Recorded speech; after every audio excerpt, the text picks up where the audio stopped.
Sanibonani wey'ngane zakwethu, ake nginibelele phinde futhi nginamukele kuyona i-channel ehamba phambili i-Radio Ingeze. Lami igama ngumfeza Ntuthunga Khumalo bathi elasibona amagumede. Ngala kwethu-ke ukuthi mhlawumbe usemusha kuleli khasi, uzophinde ngicela nje ukuthi uyasubscribe, ungakhohlwa ukukhomenta nokulike nokushare, ebese futhi uyangilandela ku-Facebook naku-TikTok @Radio Inkezo ZA. Ngane zakwethu umcula maskandi Ndoni wale ukushiya abalandeli uganisoka ebese limthembisa umlobola lesishaye eziphelele zonke. Kuza ngemuva ingane zakwethu ukuthi ekhiphe inkulumo la kade yazisa abalandeli ukuthi ke ngempela umculo useyawuyeka ngenxa yesizathu sokuthi ke usethola isoka eselimthembisa umlobola ngebhadi lithele lisoka lifuna ashiye phansi umculo wamaskandi libe nesikhathi sabo sobabili, hayi isikhathi sokuthi ahambe ama-festival. Bese limcela ukuthi ke licela ukuthi ashiye phansi umculo libe nesikhathi sakhe ashoda ngakhe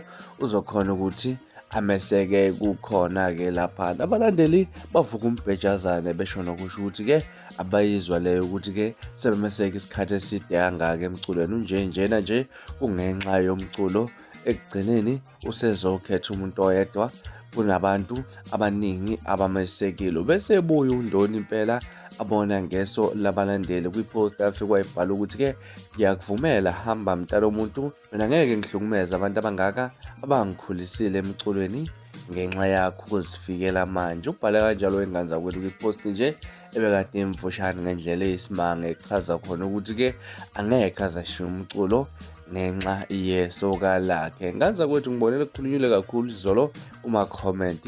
Ngakuthini wena mhlawumbe ukwakho ukuphawula ngalolu daba?